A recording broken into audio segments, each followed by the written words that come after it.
everyone. Welcome back to our Jane Eyre read-along. Today we are going to read the second half of chapter 30. And in the first half, Jane learned that the two Rivers sisters, Diana and Mary, are going to be going away soon to governess jobs, and St. John is planning on going back to Morton to his parsonage, so Marchand is going to be shut out of the house. And, St. John promised he'd find her some sort of work, but he hasn't told her what it is yet, and she's trying to get that information out of him, and that's right where we left off. So today we're going to find out what sort of position he has in mind for Jane for work. And thanks so much for watching today. "You need be in no hurry to hear," he said. "Let me frankly tell you, I have nothing eligible or profitable to suggest. Before I explain, recall, if you please, my notice, clearly given, that if I helped you, it must be as the blind man would help the lame. I am poor, for I find that, when I have paid my father's debts, all the patrimony remaining to me will be this crumbling grange, the row of scathed firs behind, and the patch of moorish soil, with the yew trees and the holly bushes in front. I am obscure. Rivers is an old name, but of the three sole descendants of the race, two earn the dependent's crust among strangers, and the third considers himself an alien from his native country, not only for life, but in death. Yes, and deems, and is bound to deem, himself honored by the lot, and aspires but after the day when the cross of separation from fleshy ties shall be laid on his shoulders, and when the head of that church militant of whose humblest members he is, shall give the words, 'Rise, follow me.'" St. John said these words as he pronounced his sermons, with a quiet, deep voice, with an unflushed cheek, and a coruscating radiance of glance. He resumed, "And since I am myself poor and obscure, I can offer you but a service of poverty and obscurity. You may even think it's degrading, for I see now your habits have been what the world calls refined. Your tastes lean to the ideal, and your society has at least been amongst the educated. But I consider that no service degrades which can better our race. I hold that the more arid and unreclaimed the soil where the Christian laborer's task of tillage is appointed him, the scantier the meed his toil brings, the higher the honor. His, under such circumstances, is the destiny of the pioneer, and the first pioneers of the gospel were the apostles. Their captain was Jesus, the Redeemer himself." "Well," I said as he again paused, "proceed." He looked at me before he proceeded. Indeed, he seemed leisurely to read my face, as if its features and lines were characters on a page. The conclusions drawn from his scrutiny he partially expressed in his succeeding observations.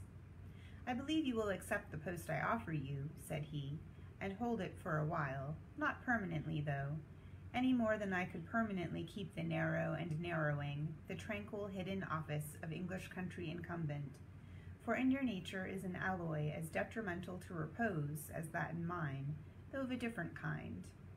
"Do explain," I urged, when he halted once more. "I will, and you shall hear how poor their proposal is, how trivial, how cramping. I shall not stay long at Morton, now that my father is dead, and that I am my own master.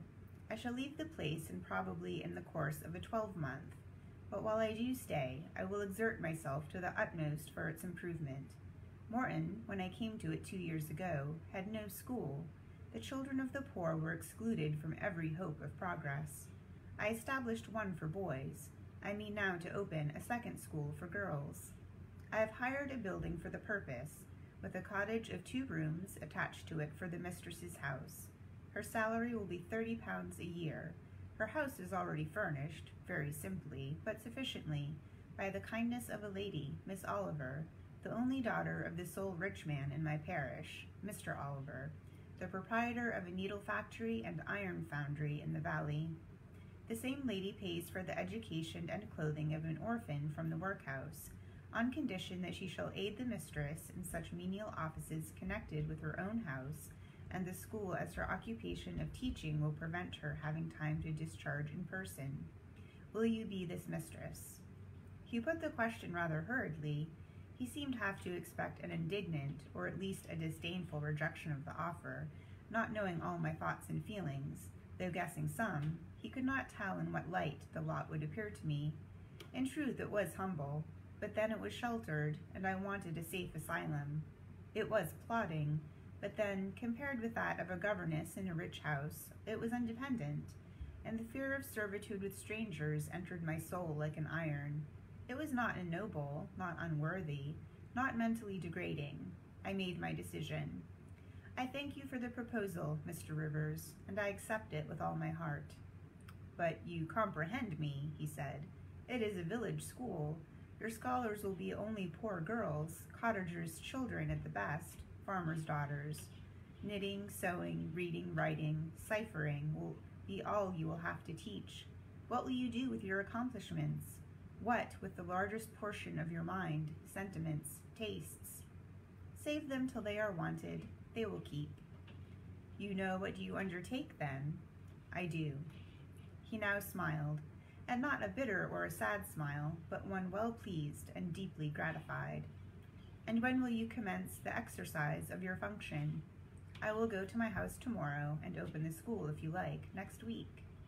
Very well, so be it. He rose and walked through the room. Standing still, he again looked at me. He shook his head.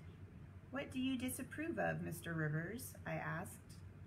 You will not stay at Morton long. No, no. Why? What is your reason for saying so? I read it in your eye. It is not of that description which promises the maintenance of an even tenor in life. I am not ambitious. He started at the word ambitious. He repeated, No. What made you think of ambition? Who is ambitious? I know I am, but how did you find it out? I was speaking of myself. Well, if you are not ambitious, you are... He paused. What?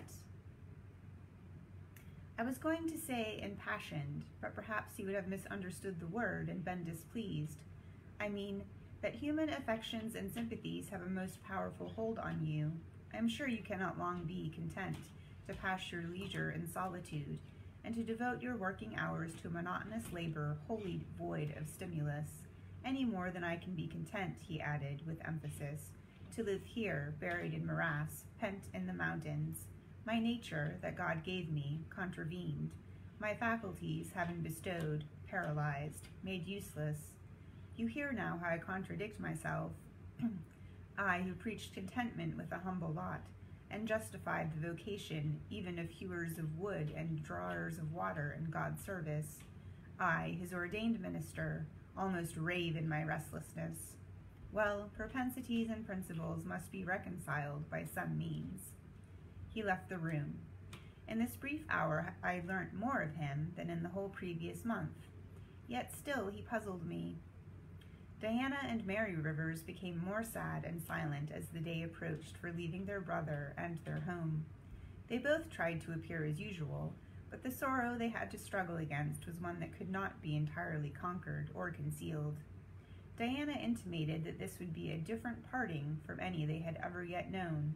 It would probably, as far as St. John was concerned, be a parting for years. It might be a parting for life. He will sacrifice all to his long-framed resolves, she said, natural affection and feelings more potent still.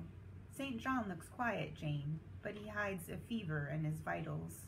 You would think him gentle, yet in some things he is inexorable as death, and the worst of it is, my conscience will hardly permit me to dissuade him from his severe decision. Certainly, I cannot for a moment blame him for it. It is right, noble, Christian, yet it breaks my heart. And the tears gushed to her fine eyes. Mary bent her head low over her work. We are now without father, we shall soon be without home and brother, she murmured. At that moment, a little accident supervened, which seemed decreed by fate purposefully to prove the truth of the adage that misfortunes never come singly, and to add to their distress the vexing one of this slip between the cup and the lip. St. John passed the window reading a letter. He entered. Our Uncle John is dead, he said. Both sisters seemed struck. Not shocked or appalled, the tidings appeared in their eyes rather momentous than afflicting. Dead? Repeated Diana. Yes. She riveted a searching gaze on her brother's face. "And what then?" she demanded in a low voice. "What then? Die?" he replied, maintaining a marble immobility of feature. "What then? Why, nothing. Read." He threw the letter into her lap. She glanced over it and handed it to Mary. Mary perused it in silence and returned it to her brother. All three looked at each other, and all three smiled, a dreary, pensive smile enough. "Amen, we can yet live," said Diana at last. "At any rate, it makes us no worse off than we were before," remarked Mary. "Only it forces rather strongly on the mind the picture of what might have been," said Mr. Rivers, "and contrasts it somewhat too vividly with what is." He folded the letter, locked it in his desk, and went out again. For some minutes no one spoke. Diana then turned to me.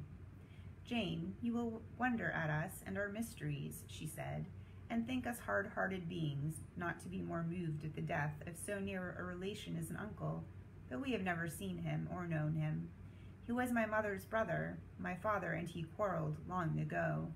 It was by his advice that my father risked most of his property in a speculation that ruined him. Mutual recrimination passed between them. They parted in anger, and were never reconciled. My uncle engaged afterwards in more prosperous undertakings. It appears he realized a fortune of 20,000 pounds. He was never married, and had no near kindred but ourselves and one other person, not more closely related than we. My father always cherished the idea that he would atone for this error by leaving his possessions to us. That letter informs us that he has bequeathed every penny to the other relation, with the exception of 30 guineas, to be divided between St. John, Diana, and Mary Rivers, for the purchase of 3 mourning rings. He had a right, of course, to do as he pleased, and yet a momentary damp is cast on the spirits by the receipt of such news. Mary and I would have esteemed ourselves rich with 1,000 pounds each, and to St. John such a sum would have been valuable for the good it would have enabled him to do.